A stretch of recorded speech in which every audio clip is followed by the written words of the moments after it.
Welcome back to We Regret Nothing. Before I actually read the intro, I want to say up front, and if it sounds like he doth protest too much, maybe he does, but when I first, I want to say came up with the concept for this podcast, it like so many things in my life, it sounded good in my head. And we've done several seasons now under the premise of, locking the items for these categories in a capsule, sending them to space. And then when an alien race finds it, they'll understand that decade. And that was just wrong. And it took a little while to kind of come to this. And I came to this with the help of the panelists who are being pains in the ass already today, but they did help in this regard. That so all of that to say, there's a slight change in the conceit of this podcast, and that is we're going to stop trying to figure out what best represents a decade, and the answer usually in life is just keep it simple, stupid, which is we're just going to try to figure out the best of the decade. So right now we're in books. We went over the first 10. Today we're going to go over the next 10, and we're going to come up with a top 10. But that top 10 is not going to be the books or plays, Michelle, that represent the 1940s. It is going to be straight up what are the best 10 books today, and then ultimately the best 5 books of the 1940s. So it's not what they represent. It's just straight up what are the best. So I wanted to get that out for everybody, and then apologize to Andrea and Michelle because they put up with several seasons of a slightly askew concept of the podcast. So with that being said, let's jump into this. So as you may or may not know, I'm Sean, and today we're turning the page once again as we continue our journey through the best books of the 1940s. In our last episode, Andrea, Michelle, and I introduced the first 10 books from our list of 20 contenders. And then today, we're bringing you the next 10, completing our list of the 20 books that we believe deserve consideration for the ultimate literary time capsule of the 1940s. And like I just said, we're not trying to decide which books represent the 1940s. We're trying to decide which books are simply the best books of the 1940s. So again, if an alien civilization opened our capsule 1,000 years from now, we don't want to hand them a history textbook. We just want to hand them the greatest books that decade had to offer. The best writing, the most unforgettable stories, the books that moved readers, challenged conventions, influenced generations to come, and stood the test of time. After we discuss these next 10 books, the real work is going to begin because the 20 have to become 10. Andrea, Michelle, and I will have to put aside personal favorites when necessary and ask the toughest questions we can. Which books deserve to be called the very best of the 1940s? Literary achievement, cultural impact, originality, influence, enduring quality. Every book is going to have to make its case, because when that capsule finally reaches the aliens, we don't want to give them books that merely explain this decade. We want to give them the books that prove how great the decade was. So, let's finish our list of 20. Candidates will put on the table, and then we have to find out which 10 are good enough to survive. Welcome, Michelle. Hello, stupid. Hello, Andrea. Like I said. Okay. So, number 11, we're going to start off with... He said keep it simple, stupid, so... That's for me. Yeah, that's why, Andrea, compose yourself. Okay. Number 11, The Naked and the Dead.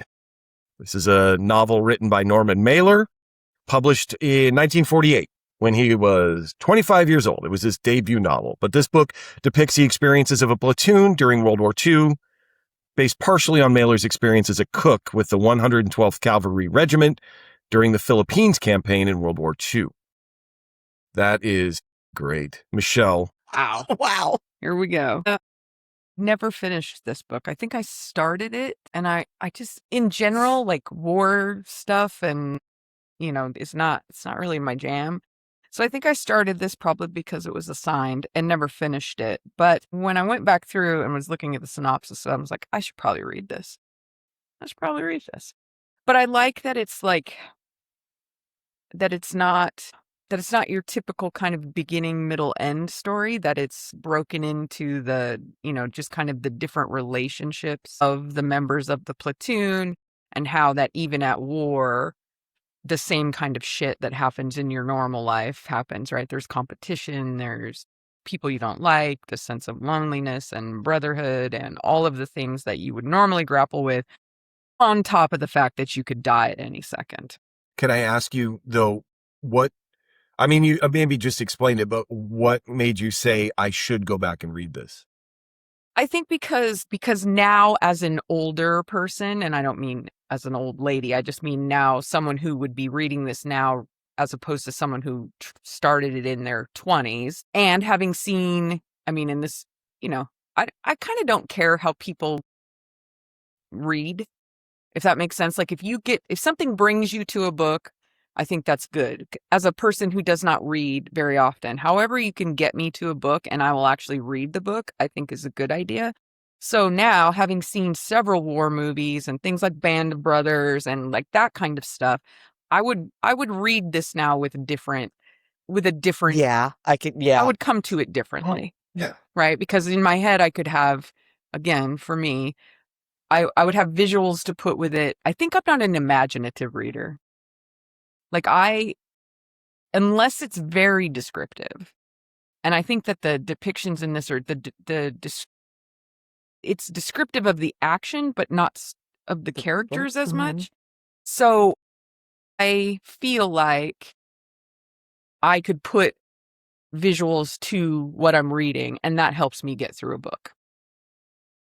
There's a book I read, and Andrea and I read, that I could picture visually, because the characters are the same age we are, the Quarry Girls. Yes. Right?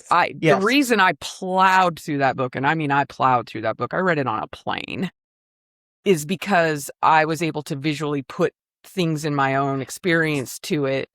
And so I was able to read it more quickly. So I guess I say all that to say, if I read this now, I would picture, parts of Saving Private Ryan, or parts of Band of Brothers, or, just stuff to put into it that would help me read through this a little bit better. That's interesting. Yeah. That makes a lot of sense to me. Andrea? I know this is sacrilege when we get our listenership back up. I'm not a fan of Norman Mailer. That not the man so much, just his style of writing. I don't enjoy, but he was really gifted. Like, I'm not. To write this at 25. Like, come on. No, it's just maybe his stuff is too stark for me. Yeah, that's all I have. Okay.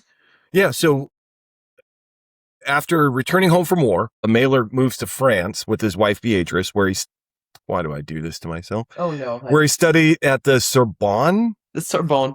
Fuck the French. In Paris. I don't like you can say that here. Well, it's interesting you say that, because what I wanted to talk about is, to me, the most interesting part of this book is that. But Mailer wrote this in 15 months.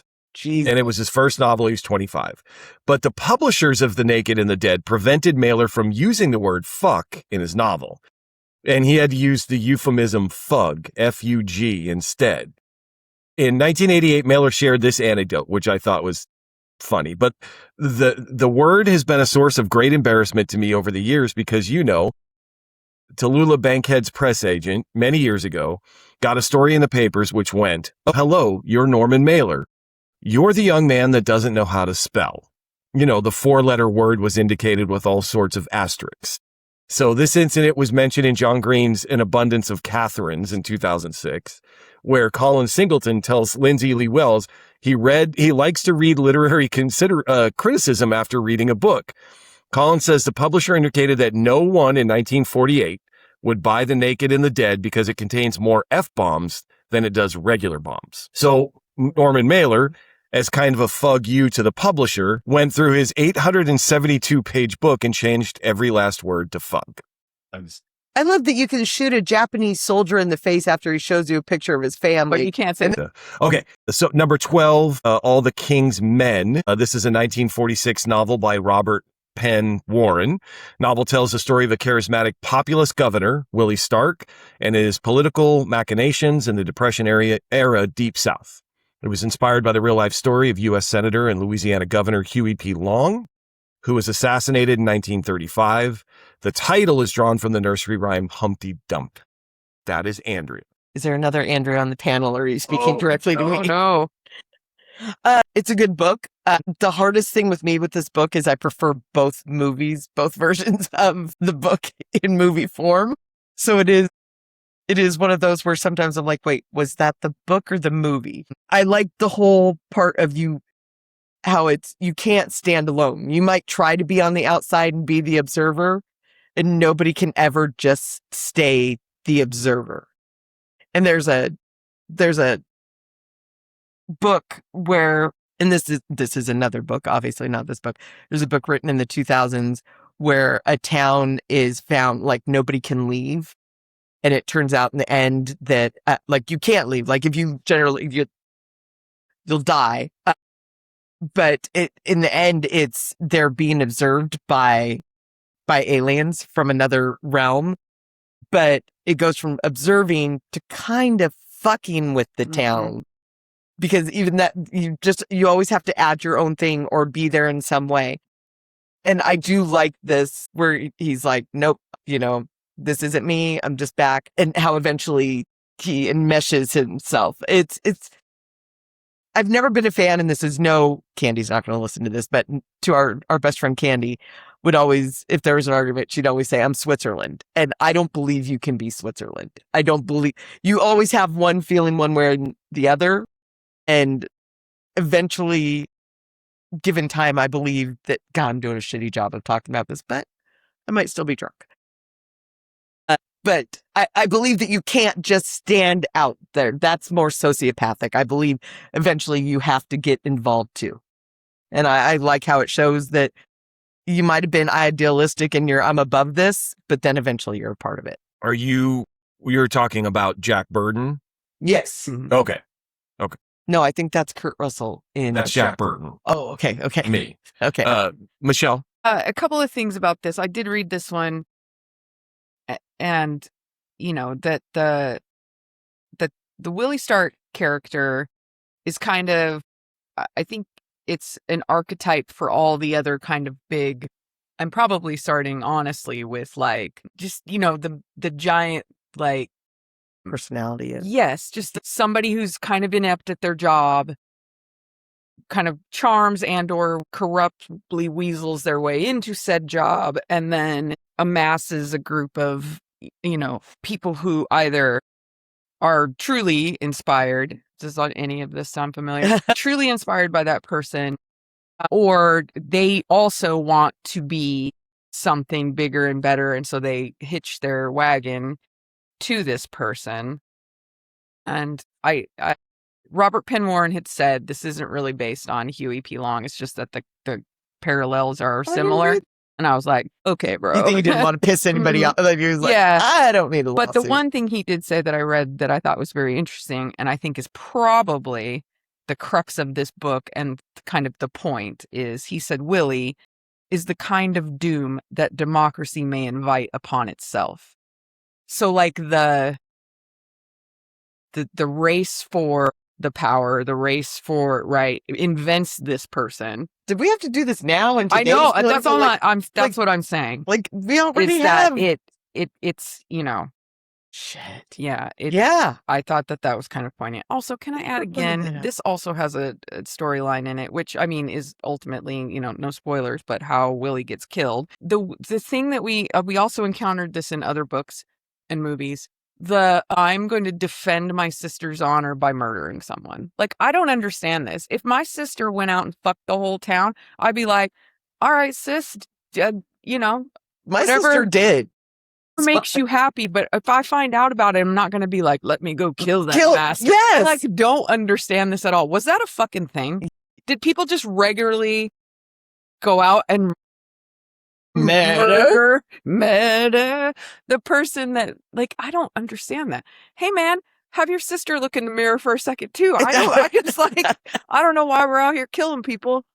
I don't understand it. I mean, it's the same as going out and finding and making them marry them by shotgun, you know? I mean, I don't understand it's that. like, that's not going to be a we're nice gonna see it union. again too. But Yeah. I don't understand that. Look what happened to Tony Montana. That was just weird. That was that. weird. Okay.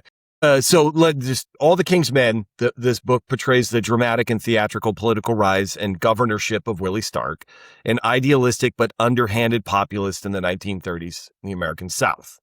Novel is narrated by Jack Burden, a political reporter who comes to work as Governor Stark's right-hand man. And so I think it's been alluded to, but the trajectory of Stark's career is interwoven with Jack Burden's life story, philosophical reflections. Basically, the story of Willie Stark and the story of Jack Burden are, in one sense, one story. But this book won the Pulitzer Prize in 1947. And then Andrea alluded to this, too. It was adapted into 2 films of the same name, one in 1949, one in 2006. The 1949 version won the Academy Award for Best Picture. You know, this novel has received critical acclaim and has remained popular since its first publication. It's rated the 36th greatest novel of the 20th century and was chosen as one of Time Magazine's 100 best novels since 1923. So, you know, it's got the creds, but I think both of you have legitimate points about this book. Next, number 13 is Evil Under the Sun. This is a mystery novel by British writer Agatha Christie, first published in the UK by the Collins Crime Club, awesome name, in June of 1941, and then later in the US by Dodd Mead and Company in October of 1941. That is Michelle. I think it's no secret that we're fans of Agatha Christie. This is my least favorite one. It really is. I know. It's crazy. It's my least favorite one. I could tell when you started rubbing your hands together that I was going to get that reaction. I felt like I figured it out too quickly. I don't like that. Oh. That's why it's my least favorite. It's not my least favorite because it's not well written or it's not, but I just like I figured it out too quickly. And then I was like, really? But I do understand that where you go, no, wait, no. You're like, is that too obvious? It is. Guess what? So, yeah, no, but it's, I mean. I enjoyed the film adaptation more than the I book. don't think I've seen the film adaptation. Get the fuck out of my house right now. Friends? It is so I really don't think I've seen it. fucking good. Maybe. It is so good. I love Dame Maggie Smith in that. She's like, she owns the resort and she's just. Yeah, I mean, I think again, even, I don't. This you're gonna probably throw No, me it's out okay. It's again. okay. Just like the plot of it too, right? Like let's, Poirot goes on vacation. Well, you should somebody got never murdered. No, but you should seriously never go anywhere that Yeah, you're Hugh gonna Poirot someone's is- gonna die. because either you are a murderer, so you should know. Like, Yeah. and why is everybody like this little fat French guy? Which he's Belgian. He's Belgian. I know, but they always say he's French. That's his whole thing with his little gray cells, and he doesn't like being. But everybody thinks they're smarter than he is, and it's like, Yeah. but it's not like you don't know who he is in all the books. Everybody's like, oh, you're the famous, and that's the other thing. the Everybody Hercule knows who- Poirot, If I But walked into a fucking resort and saw him, I'd be like, "Hey, too bad we can't stay, baby." yeah, I'd have to Yeah. go. I'd be like, either gotta I'm go. getting killed, Somebody you're get getting murdered, killed, and the whole vacation is going to be ruined with this little short fucker running around trying to figure out who did it. I didn't do it, and I don't want to get killed, so we got to go. That's this is gonna make Mel's gonna kill me for this, but Kenneth Branagh is killing it as him.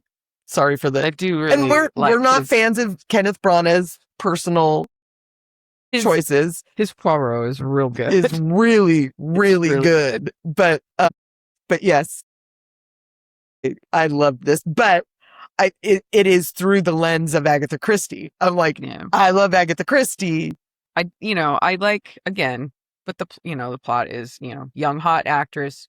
She's flirty.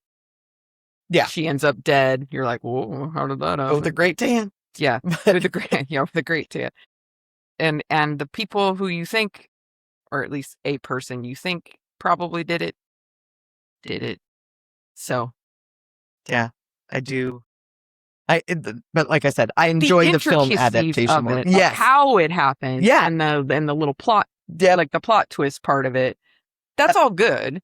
I just was like, I think it's Yeah. this, and it was. And it's funny too with her stuff is she always starts it with like something, and then you read the book and then you forget. Then somebody's like, and remember the murder on the moors in 1927. You're like, holy fuck.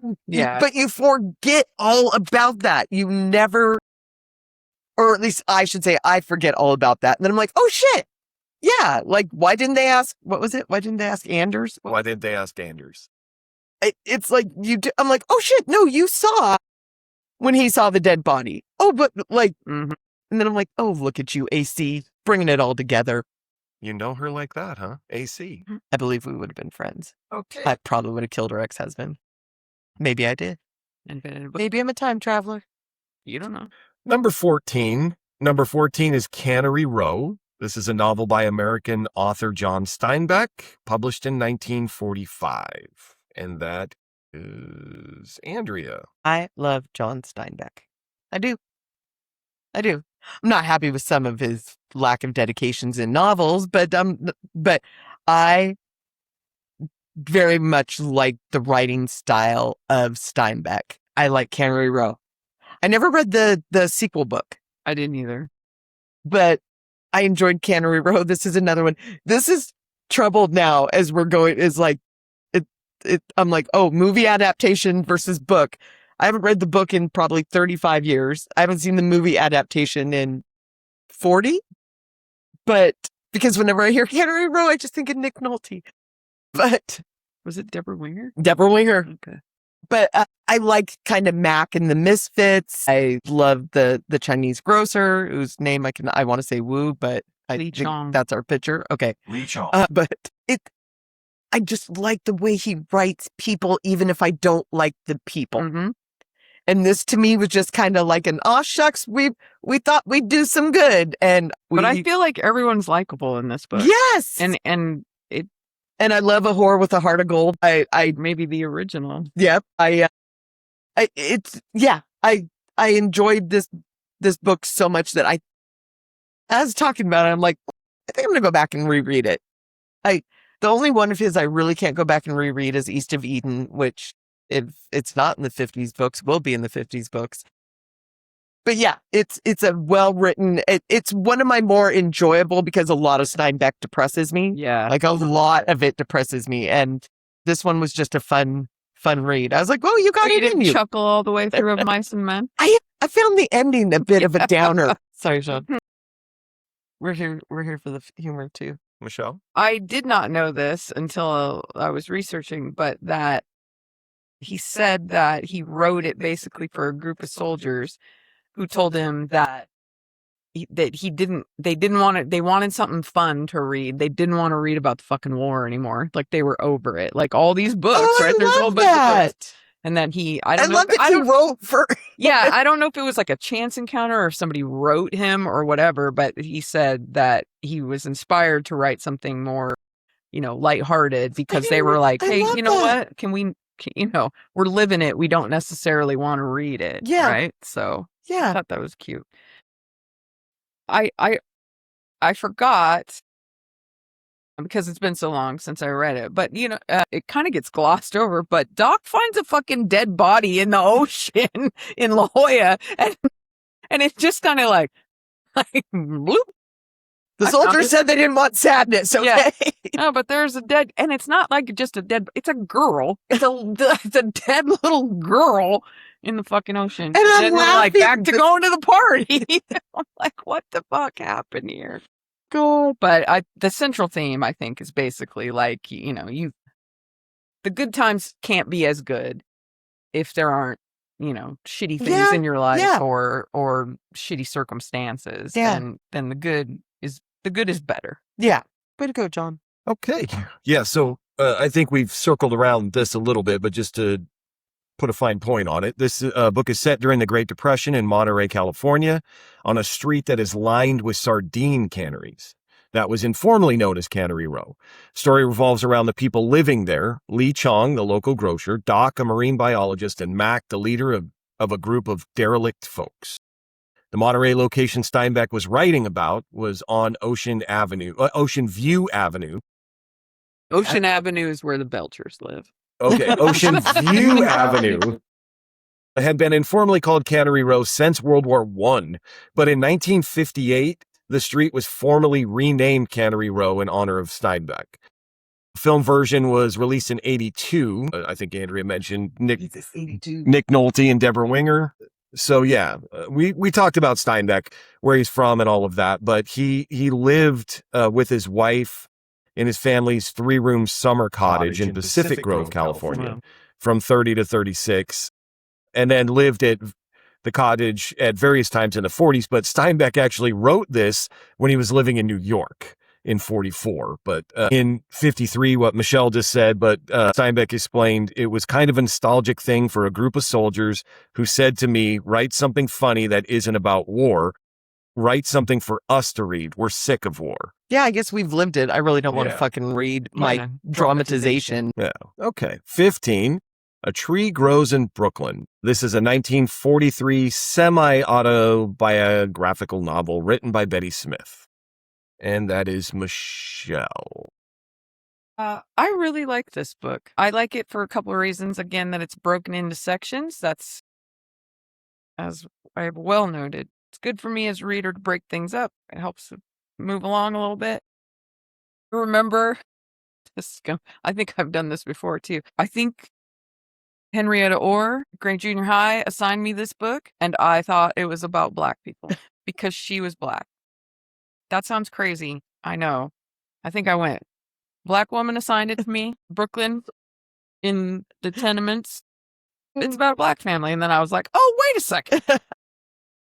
This isn't that. I think it's a really it's a really beautiful kind of coming of age. You know, you can relate to it even if you're not poor or an immigrant, or the theme of it is just perseverance, right? Which the tree. I really like it. I thought Francie was a likable. You felt you wanted her to win. You were rooting for her. She had a lot of things, it's just a sweet, I thought it was really, really touching. I like this book a lot. Andrea? I have a call. Sorry, I was looking up the movie. I'm so sorry. Yeah, I saw the movie first. It was one of the KSTW Saturday matinee. My mom was like, we're watching this. I was like, okay. A lot of it went over in my head because I think I was like maybe 6. Like some things young Andy shouldn't be exposed to because she doesn't quite understand. I was laughing about you thinking it was about a Black family because I do remember there's a Sidney Poitier movie that's like really close or something and I was like, oh, I know what you're talking about. Well, the other thing is, I don't think I'm the only one. No. Because a lot of rappers mention this book. I don't know if they've read it. I think they just were like, Tree Grows in Brooklyn. Oh. I'm telling you, I don't think I'm the only one. But it's so... But I'll own it, Jay-Z. Yeah, it's Dorothy McGuire. That's what I was looking, because she plays Katie Nolan. I remember Dorothy McGuire always played that.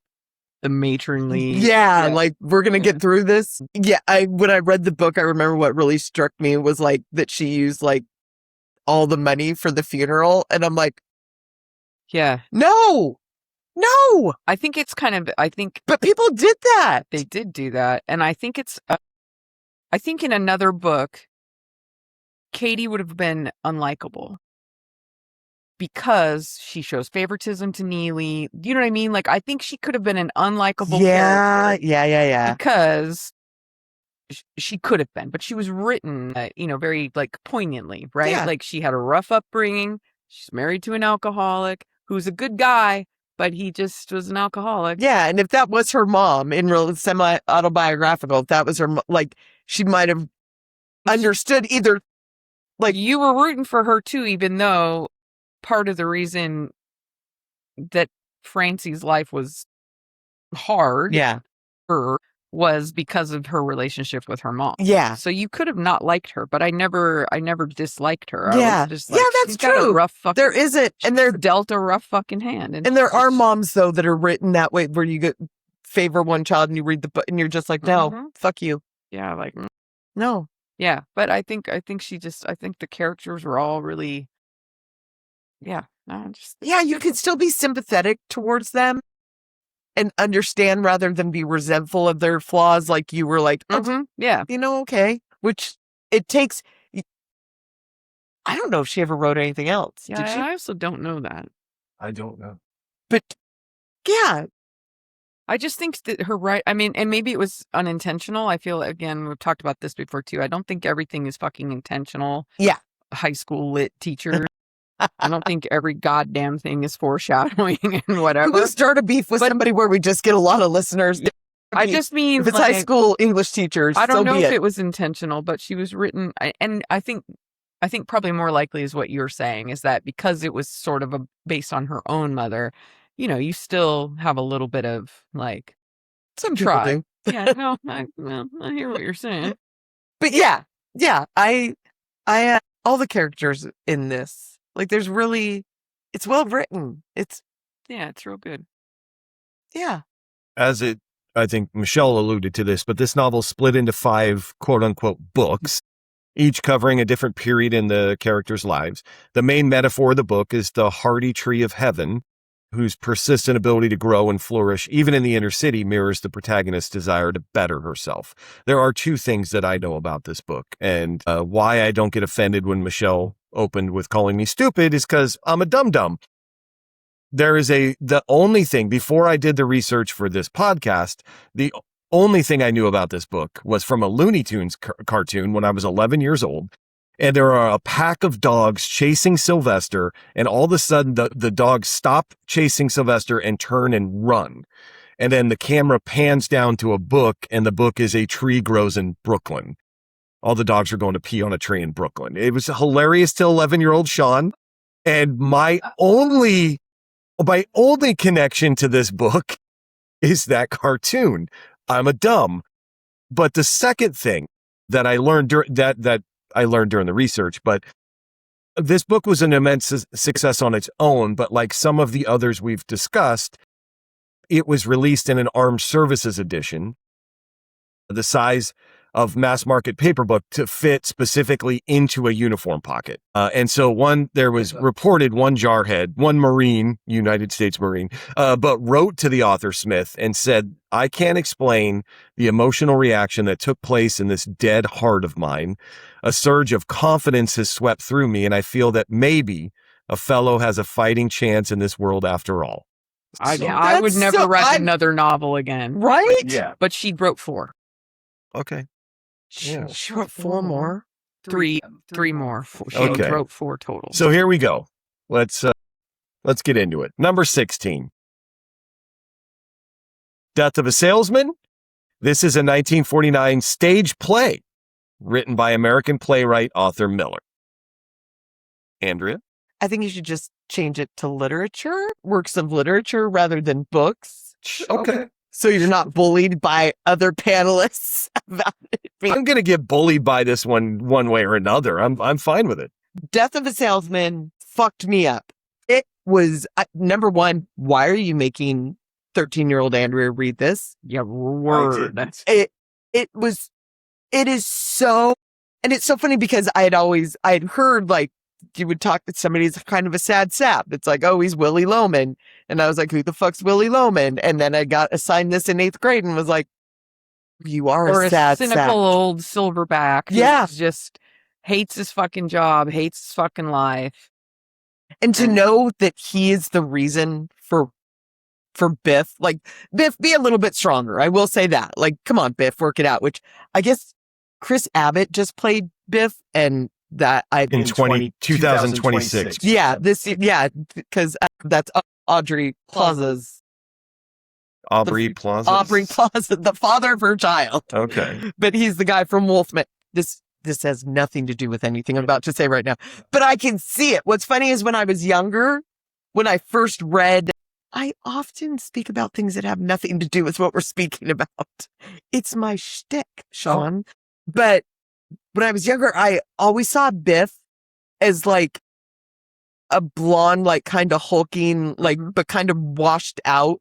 So I was just the fact that it's totally physically different. But people talk about, like, when this is performed as a play, like the great ones at playing Loman, like just absorb, become, even you can love them, like Dustin Hoffman. I was just going to say Dustin. Yeah, it's so heartbreaking. And his poor wife. And for him to be on his moral high horse and all this, and I won't do that, and just a total dick sack who fucked somebody besides his wife and his child. Willie Loman's a fucking asshole. He kind of sucks. He sucks the big one. And I'm just, but it's still heartbreaking. And I'm still like, damn. I mean, I have my own personal thing with Arthur Miller. But damn, this is so good. Michelle? That's Michelle. I will fully admit that my first note is our book is a play. I mean, it's iconic, right? Like you said, people will say things, you know, if you say Willie Loman, again, anybody in our age range knows what the fuck you're talking about. I am a big fan of, I think I've stated this before too, like the idea of the American dream and how it doesn't always, it isn't all that it's cracked up to be. And I feel like this is like a masterpiece in, you know, Willie's doing all the things he's supposed to do, right? He's married. He's got kids. He's working, you know, he's a schlub. He's doing all the things and he's fucking miserable and he's angry that his kids aren't better than they are and he hates his fucking life and right? And all of that. Yet if you just put it on paper, here's a guy who's got a job and a wife and a plate, you know, and all of it on paper looks like the American dream. Mm-hmm. Yet he's completely fucking despondent and just, he's fucking miserable. He's miserable. And I mean both in like how he feels and how he acts. Yeah. He's fucking miserable. And spoiler alert, he can't take it anymore. No. And I even and have always thought this in the several times that I've seen this or, you know, read through it, is that it's even, I don't want this to come off the wrong way, so please don't take it this way, America. But when people say, I do not believe this, by the way, that suicide is a selfish act. In this case, in the case of Willie, it's not so much that he can't take it anymore. He can't take the shame of his kids, his life, his whatever. So he kills himself because it'll be better for him. For him. Yeah, I do. I everything you just said, like we do understand. I know that's like, I don't like the way it sounds, but I know logically. But in this character, that's what character this is. Yeah. Yeah. He's selfish from start to finish. Yeah. He doesn't help his kids. He doesn't arguably even care about his kids. He cares about what his kids look like to other people. Yeah. Yeah. Yeah. He's not, because if he cared, he'd take the jobs that Charlie offered him and he'd stop being a fucking douchebag. But he doesn't. Yeah. So I that said, agree. It's real fucking good. And the list of people who've played Willie and the kids is phenomenal. Yeah. And Jed saw it with Wendell Pierce or Philip Seymour Hoffman? Oh, God. Wendell Pierce with Sharon with Laurie Metcalf as the wife. No. Who was Laurie Metcalf? With Nathan Lane. with Nathan Lane. Yeah, with Nathan Lane. Yeah, because he just went. He saw. So let me go over the list real quick. Yeah. Let me go over the list of who's played Willie Loman. 1949, Lee J. Cobb. Perfect. 1975, George C. Scott. Perfect. 1980, Bob Peck. I don't actually know Bob Peck by name, I but think he's British. okay. 1984, Dustin Hoffman. Yeah, come on. 1999, Brian Dennehy. 2012, Philip Seymour Hoffman. 2022, Wendell Pierce. 2026, Nathan Lane. Now, I'll take the heat for this. I think an argument can be made, but I'll say that this one, what? You were Bob Peck for Halloween. Who's Bob Peck? Patrick Muldoon. Oh, from Jurassic Park? Yeah. Clever girl. Oh, He's okay. British. Or no, he's Australian. Australian. So listen, this play... North England. He's British. Yeah. Okay. This play premiered on Broadway February 10th, 1949. It ran for 742 performances. It's a 2-act tragedy. The subtitle of this play is Certain Private Conversations in 2 Acts and a Requiem. This is set in 1940s Brooklyn, told through a montage of memories, dreams, and arguments of the protagonist, Willie Loman, who's a traveling salesman who is despondent with his life and appears to be slipping into senility. Play addresses a variety of themes such as the American dream, the anatomy of truth, and infidelity. Here's one argument for why it's on this list. It won the 1949 Pulitzer Prize for Drama. But it also won the Tony Award for Best Play. Since its premiere, the play's been revived on Broadway 5 times, winning at least up to today, an unprecedented 4 Tony Awards for Best Revival. It's been adapted for cinema 10 times. And in 1999, New Yorker drama critic John Lahr said that with 11 million copies sold, it is most likely the most successful modern play ever published. But I'll still take my lumps from Michelle. I think I like Andrea's idea about literature. Sure. Yeah. Yet another mistake I Or made. books, or So, just call great. it books and plays. Books and plays. Literature. Because what are we going to do when we get to Hamilton? Not put it on the list. 17, Yeah. Pippi Longstocking. Pippi Longstocking. You haven't seen it, right? You haven't seen it. I have No, we were supposed to watch it. the Swedish children's novel by writer Astrid Lindgren with illustrations by Ingrid van Nyman, published in 1945. That is Michelle. These were also not my jam. They weren't read to me. They weren't given to me. I didn't find them till much later as a kid. I know you're going to, but same kind of shit with like later on when Amelia Bedelia and that shit happens. I also didn't have exposure to that stuff either. I know. I've never read a Pippi Longstocking in my life. I know who she is. I know the crazy, but it's like a fever dream. It's like a fever dream. Andrea, She's got a why- fucking monkey. She's got a bag full of gold. Her parents, her mom is dead and her dad's fucking Captain Crunch. Because everybody loves these books. These are great children's books. Michelle. I don't know. I stand love these them. books. I just never. No, I do not like Oh. these books. I do not like an unkempt child. There should be some sort of parental contact there. This book bothered me so much when I read it when I was a little girl. No, she's dirty. She's nasty. Do something with your braids. I know that's She really got a- wire going through there. I know she's super strong. What's she on? I don't like it. I don't find it funny. I don't find it cute. It's very unsettling and it makes me want to take a shower. She I got don't a horse like it. and a monkey. I don't understand it. Crazy shit. I Her do dad, her same dad's reason I didn't Captain like Crunch. fucking Chitty away Chitty at Bang sea. Bang or any. No, this is the first person ever. And then when they tried to like revive it in the 90s and make a movie and everything, no. It's like you took mushrooms. She just looks like she's going to smell like tapioca pudding. I don't like it. It's Oh. uncomfortable. I also did not like Amelia Bedelia. Yeah, I- I don't like any of that. I don't Oh, like that. I want structure, or at least if it's going to be crazy, let it be like vampires knocking on Danny Glick's window. I don't want this bullshit. Fix yourself, Sweden. Number 18, The Glass Menagerie. Menagerie? Menagerie. Menagerie? Menagerie. This is a memory play by Tennessee Williams, premiered in 1944. And this is what catapulted Williams from obscurity to fame. And that is Andrea. Not a pun. I'm sorry. I do. Tennessee Williams creeps me out on so many levels of his stories, his plays. Immensely talented. But Glass Menagerie just always made me, Spooky? yeah, I don't like this one. yeah. I don't like the. I mean, yeah, I'm not a fan of this one. Yeah, there's feel- other. Listen, it's well written, Yes, but that exactly that. I think the eloquent language saves this one Yeah. for me. Yeah. I mean, I'm sorry, I took over your. No, go, please. I feel like there's a lot of.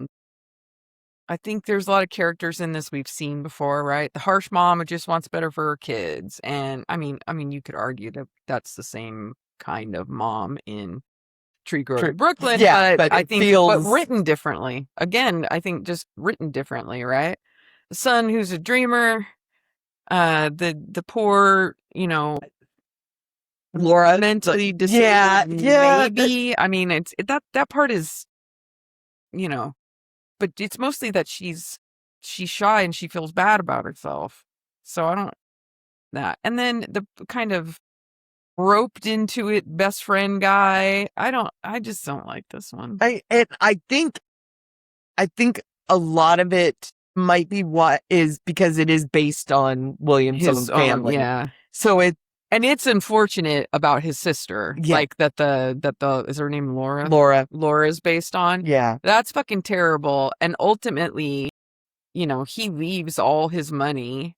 Tennessee Williams leaves all his money to take care of her because what happened to her is far worse than what he portrays in The Glass Menagerie. But yeah, it makes me feel kind of ooky. It does. It makes me feel like I'm reading his diary and not in a tittillating way.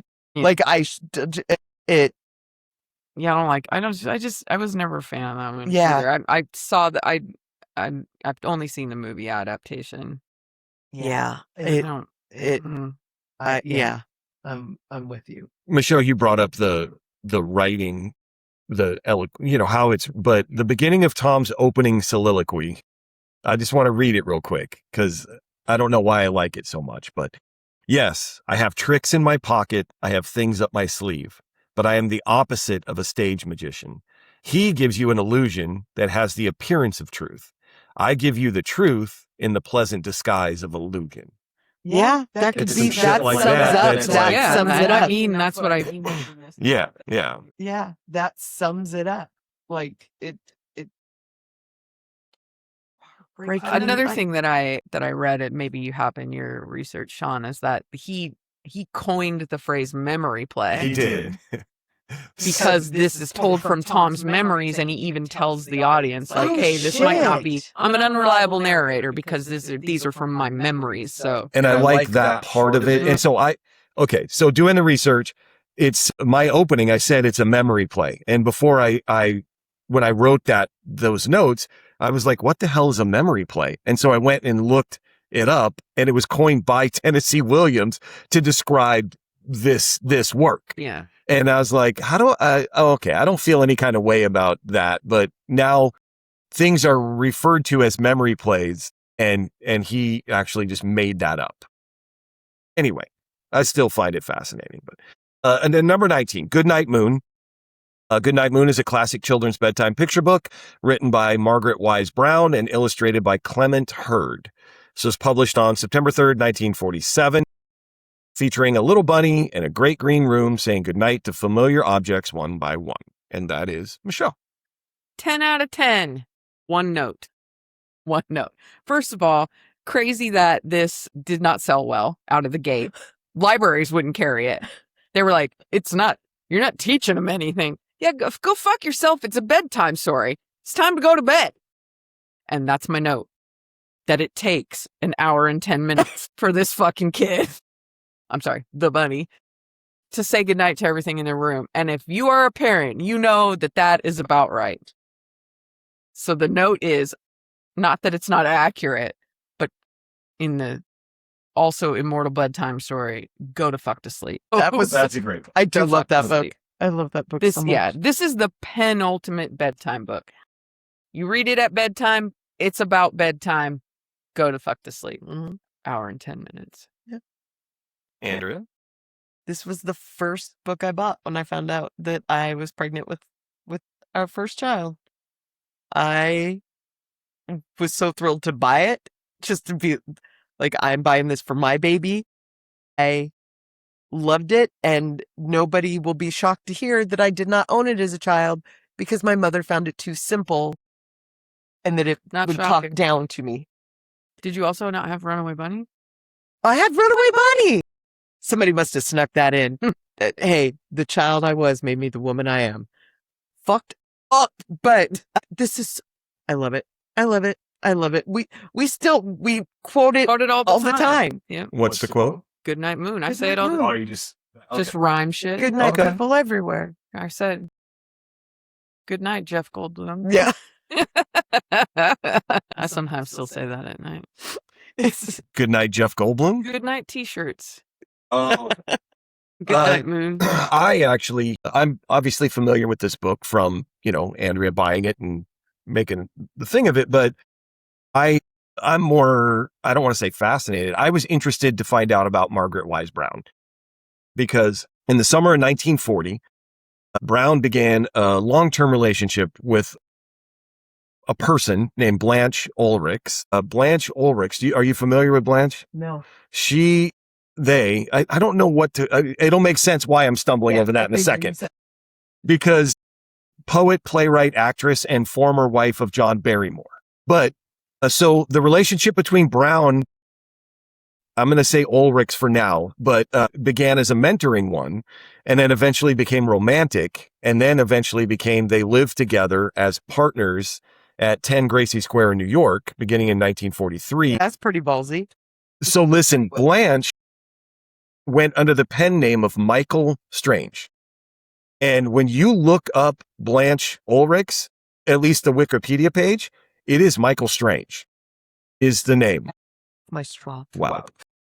But Ulrichs first used a masculine pen name, Michael Strange, to publish her poetry in order to distance her social or society reputation from the erotic content that they were writing. Wow. But it soon became the name under which she was presented. It says she was presented for the remainder of her life. I have a picture here of her headstone, and it's Michael Strange is the headstone. And also was 20 years older than Margaret Wise Brown. I'm fascinated with Michael Strange.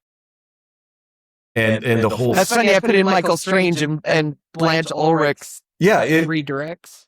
I was fascinated by that. But then if I go back to Margaret Wise Brown, another kind of interesting thing is she went by various nicknames depending on which circle of friends that she was in.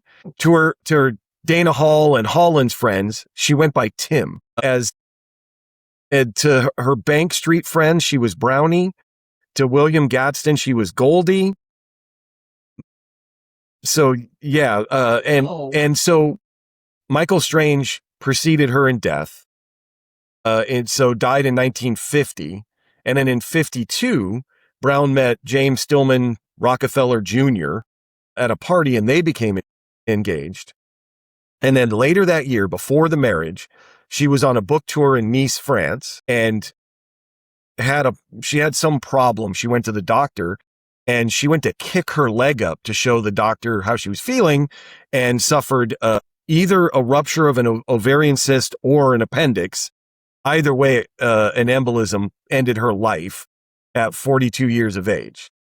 I listen, I know the book, all that's fascinating, but y'all know me. I like learning about people and all this stuff. And I was just really interested in them choosing masculine names, living, together. I don't know. I just found all of that really interesting. Last one, number 20. Oh no, it's Tennessee Williams again. Streetcar Named Desire. This is a play by Michelle. A play by Tennessee Williams that premiered on Broadway December 3rd, 1947. Dramatizes the experience of Blanche Dubois, former Southern belle, who later goes on to live with other older women. Oh no, that's the Golden Girls. I'm sorry. She was Blanche Dubois. Anyway, number 20, that's Andrea. I don't know what to do with this. I know. I often don't know if I dislike this place so much because I dislike the people so much. That's why. I'm just telling you that's why, because that's why I do too. I'm sorry. No, it's Michelle's got some feelings. Well, it is, but and with me is oh god, overrated actor, the Godfather, Marlon Brando, played Stanley, and everybody's like, "This is a tour de force. He's so great," and I'm like, he's okay, but Stanley Kowalski is a horrible raper. He's a raper. He's a raper? Yeah. He rapes Blanche? I can't read it from here. This is Blanche sucks. Yeah. Stanley sucks. Yeah. It's, and then Stella in the end knows that he raped her sister and she goes back with him. It's not like in the movie where she leaves and he kills Stella. Tennessee Williams do some truly horrible people, because I feel that this is like based loosely on people he knew and kind of slapped at them in this, like, hey, I'm going to show the whole world you suck. Look, here's the mirror. You know how you hate that character? You suck. I mean, good on you, 10, for like just do it, but it's fantastic in its horribleness. These people are horrible. Fuck them. Michelle, any notes other than No, the characters are all terrible in their own fucking ways, and particularly Blanche and Stanley. But it's so well written. It's fucking messy and it's spooky. And for that part of it, I do really like it. But it's so like there's no one to root for. No, You're maybe supposed to root for Stella, but then she is just like, yep. there's no one to root for, not even Mitch. There's nobody to root for in this. Everyone sucks, but it's really well written, and it is a messy look inside of a life I can't even. Yeah, like I can't imagine. When I hear Southern Gothic, this is the first one that pops into my head. Oh yeah. Two things I always note about this is I don't understand the weird, and in Tennessee Williams, this isn't the only time this has come up in stories, but like the weird, I am somehow entitled to money that you have or would have had from a marriage that I have nothing to fucking do with. I know. It happens in Gone with the Wind. Like there's all this weird, where's my money from this inheritance or this death or whatever. And I'm like, bitch, what do you have to do when with did you get here? Like none of this has anything to do with you. Yeah. What are you talking about? Yeah. So that's your first, well, it's not your first indication that Stanley sucks, but it's one of the first. And then also Blanche is a bitch. Yeah. She has not got the vapors. What the fuck is she talking about? And then also the very, very, very, very famous fucking Stella in the courtyard thing is him. I think people forget this part. Like when you see it in a movie montage or whatever, and you're like, oh, classic. Yeah. He's yelling for her to come back after he fucking smacked the shit out of her. Like, yeah, it's not romantic. No, it's not romantic. No. I think people see that. It's not and they're a like, oh, it's declaration romantic. of what. He's out in the street calling for his wife. It's not romantic. He just whacked the fucking shit out of her for interrupting a poker game. Like, there ain't no fucking way. I would have opened the window and been like, yeah, fuck you. No, go fuck yourself. Yes. Anyway. Okay. It's really well written. Everyone sucks. Everyone sucks. That's, I think in the research I found a Streetcar Named Desire, everyone sucks. That's okay. Okay. So now we're going to vote. We've got all 20 on the table here. So, and I think I don't need to remind you. What's that? I am so sorry. I thought my list was so perfect that I forgot. I overlooked this is the part of the show. You get one, even though neither of you get one today, but you get one. And that is, Michelle, do you have a you get one? Do have a you get one. Talk to me. Let's do it. I feel like if plays count, and they do, and I agree that they do. Okay, I'm just going to say this, and if this it's not a play. Okay, because if you come at me with a play, I'm going to fucking turn this table over. Go ahead, Michelle. I have The Lottery by Shirley Jackson. It is a short story. 1948. Okay, and what? Then make your case. Okay. First of all, also assigned to me by Henrietta Orr. This fucking story fucked me up real, real good early on. And it also did this. It piqued my interest in kind of, macabre is not the right word, things that are a tiny bit sinister. I think, like, from a book point of view, I was like, I really liked this, and I'm not sure I was supposed to like it. Because here's the deal.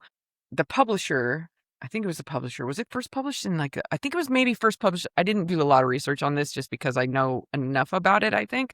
But it was either first published in the newspaper as a little, I think it was a Sunday newspaper. short, like a New York Times or something. It was in the magazine that's in the news. Yes. And they got so much fucking hate mail and cancellation threats that they're going to cancel their subscription over this story. Shirley Jackson herself received mail and basically death threats, and her own mother said, "We can't understand why you would write something like this. Because You there's kids gotta be these something- days, yeah. it's so depressing. Can't you write something to make people happy?" All right, Made so all the those people lottery happy is that they this. won. Oh, no. I don't have to do that yet. Not yet. We're going to talk about that in the next episode. It does in a very short period of time what people have in entire novels could not achieve, which is to get you to like, what is happening here? Why is this You think so you know. intriguing? And you think you know, and then you don't know, and then at the end you're like, yes, exactly. It's so good. It's a short story. It's upstairs. It's upstairs on my bookshelf. Yeah, no, I love how it's not a play. It's a short story.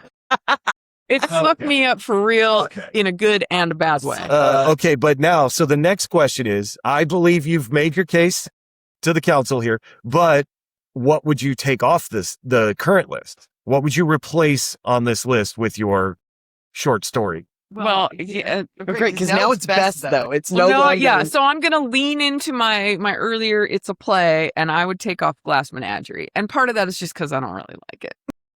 Okay. So the lottery. Such a good choice, Michelle. Thank you.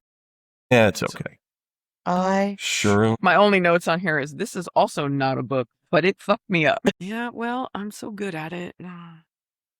Okay. So Pretty much like we have 9 left. The lottery's on the list. So let's just start at the top.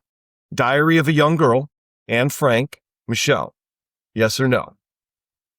I'm gonna say no. Andrea. I am so sorry. I'm going to say no. Poor Anne Frank. Number 2, The Stranger, Albert. Camus. Yeah, whatever. Andrea. No. Michelle. No. Number 3, Animal Farm, George Orwell. Michelle. I'm gonna say yes. Andrea. I'm saying yes. Number 4, For Whom the Bell Tolls, Ernest Hemingway. Andrea. No. Michelle. Also no. Number 5, Native Son, Richard Wright. Michelle. I'm gonna say no. Andrea. Say no. Number 6, Brideshead Revisited, Evelyn Waugh. Andrea. I hated this book. No. Michelle. Also no. Number 7, 1984, George Orwell. Michelle. Hang on. I need to look at like what's coming. Hang on. We're what, 3 right now? 2? We have 2. It'd be weird to put 2. I will tell you that's what the hang up is for me. Can we come back to that one or not? Yeah, absolutely. We can do whatever you want. Number 8, The Little Prince. No. Andrea. Sorry. No. I wasn't even going to try to say that author's name again. I just embarrassed myself. So Andrea's a no. I'm a no. Michelle. No. Number 9, Cry the Beloved Country, Alan Patton. Michelle. I'm gonna say yes on this one. Andrea. I said it. Number 10, The No. Fountain. Michelle. Yeah, no. 11, The Naked and the Dead, Norman Mailer. Michelle. Give me one sec. I'm gonna say yes. Andrea. Hold on. Hold, please. Well, that's right. Could you stop it? The Naked and the Dead? Yes. Yes. Number 12, All the King's Men, Robert Penn Warren. Andrea. Yes. Michelle. Yes. Number 13, Evil Under the Sun, Agatha Christie. Michelle. I'm gonna say no. Andrea. No. Number 14, Cannery Row, John Steinbeck. Andrea. Yes. Michelle. Yes. Number 15, A Tree Grows in Brooklyn, Betty Smith. That is Michelle. Yes. Andrea. Yes. 16, Death of a Salesman, Arthur Miller. Andrea. Yes. Michelle. Yes. 17, Pippi Longstocking. Oh, we're no's on that. Never mind. Number 18 is The Lottery. We're good with that. Number 19, Goodnight Moon is Michelle. Yes. Andrea. Yes. Michelle and I are 9 for 9 in agreement. Streetcar Named Desire. Oh, wait. 1, 2, 3, 4, 5, 6, 7, 8, 9. Streetcar Named Desire, Tennessee Williams. Andrea. No. Michelle. This is where I'm debating between this and 1984. That's 1984 one for me, just so you know. And if I'm gonna be honest, I'm gonna say 1984. So no to Streetcar and yes. to We 10 out of 10 1964. I yes know. to each other. 1, 2, 3, 4, 5, 6, 7, 8, 9, 10. we have our 10. So going back, I'm excited about this 10. the lottery, Shirley Jackson, correct? Did I write that correct? Okay, the lottery. Number 3, Animal Farm, George Orwell. Number 7, 1984, George Orwell. Good on you, George. 2, George Orwell. Okay. Yeah. Number 9, Cry, the Beloved Country. And then The Naked and the Dead, All the King's Men, Cannery Row, A Tree Grows in Brooklyn, Death of a Salesman, I already said the lottery, and Goodnight Moon. That is our top 10. Yeah, the last 10 of this 20 were like, They were bangers. solid. Yeah. Yeah. It's like- Well, thanks for saying that. You know, Yeah. They were solid. We tried. Sure. I cannot wait to talk about these. Okay. This is going to be hard because we. Yeah, it's going to be so hard. Yes. Okay, all. Thanks for hanging with us. Hopefully you found that enjoyable. Hit us up on our socials, like, follow, subscribe to the show wherever you're taking in the show. And I would love to hear any takes, no matter what they are, even if you agree I'm stupid or these two are crazy. Whatever it is, let us know. Just remember, we regret nothing.